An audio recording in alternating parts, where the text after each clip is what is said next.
Assalamualaikum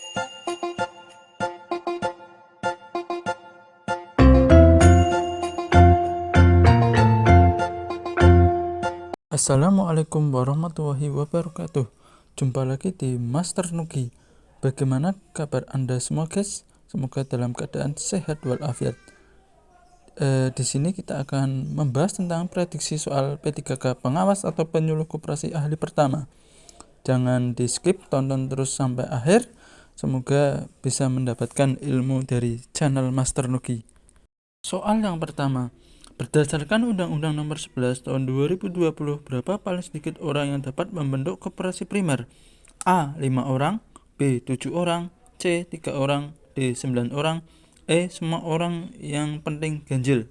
Nah, ini kan koperasi primer berdasarkan undang-undang yang istilahnya terbaru ya, itu Cipta Kerja yang memperbarui dari undang-undang sebelumnya tahun nomor 25 tahun 1992 tentang perkoperasian. Lah ini berdasarkan pasal 86 di Undang-Undang nomor 11 tahun 2020 itu koperasi primer dapat dibentuk minimal 9 orang. Jadi jawabannya D. Soal nomor 2. Berdasarkan Undang-Undang Nomor 11 Tahun 2020, berapa paling sedikit koperasi yang dapat membentuk koperasi sekunder? Ini yang tadi primer, ini sekarang sekunder. Nah, di dalam Undang-Undang Nomor 11 ini juga memperbarui Undang-Undang sebelumnya Nomor 25 Tahun 1992 tentang perkoperasian. A. 5 koperasi, B. 7 koperasi, C. 3 koperasi, D. 9 koperasi, E. Semua koperasi yang penting ganjil. Ini juga bisa dilihat di pasal 86 bagian 2 ya, Undang-Undang Nomor 11 Tahun 2020. Jawabannya adalah 3 koperasi. Soal nomor 3. Manakah berikut ini yang termasuk perangkat organisasi koperasi?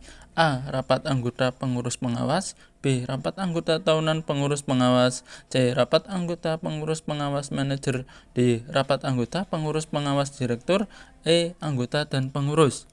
Ini bisa dilihat di Undang-Undang Nomor 25 Tahun 1992 tentang perkoperasian pasal 21, di mana yaitu terdapat 3 ya.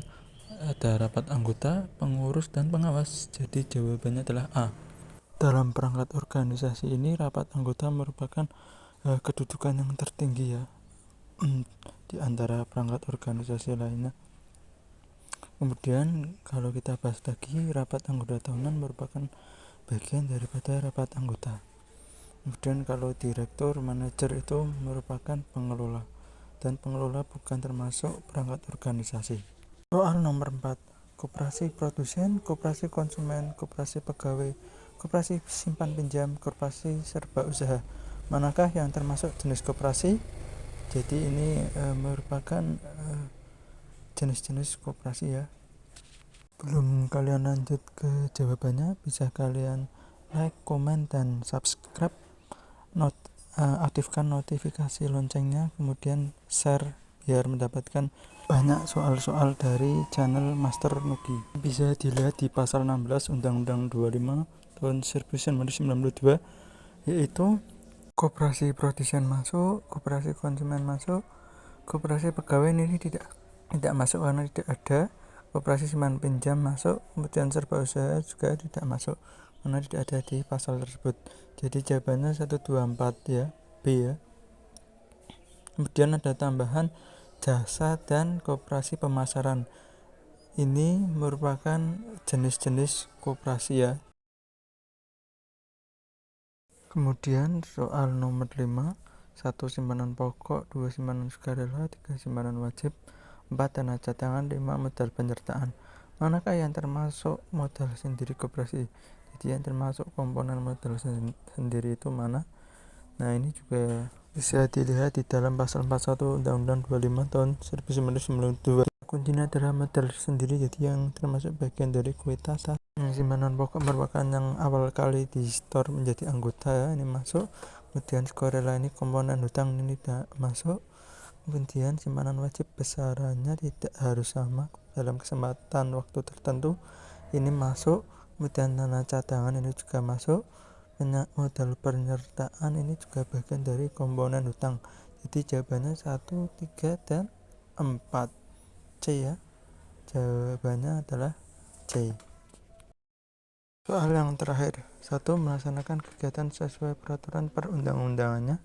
Kemudian sebagai badan usaha yang fleksibel. 3. Menjaga dan melindungi aset koperasi. 4. Menjadi transparan dan akuntabel. 5. Meningkatkan pemberdayaan pemilik koperasi. Berdasarkan hal tersebut, mana yang termasuk daripada manfaat pengawasan koperasi? Jadi mana yang termasuk manfaat ya? Yang satu ini sesuai, ini juga bagian dari manfaat.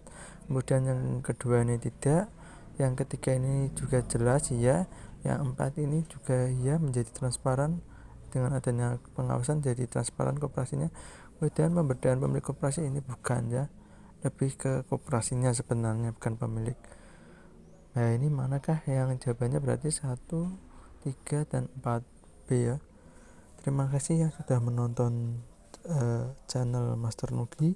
Semoga bisa mendapatkan banyak sekali soal-soal dan ilmu yang bermanfaat dari channel ini. Apabila ada kekurangan saya mohon maaf. Sampai jumpa di pembahasan soal-soal berikutnya. Assalamualaikum warahmatullahi wabarakatuh.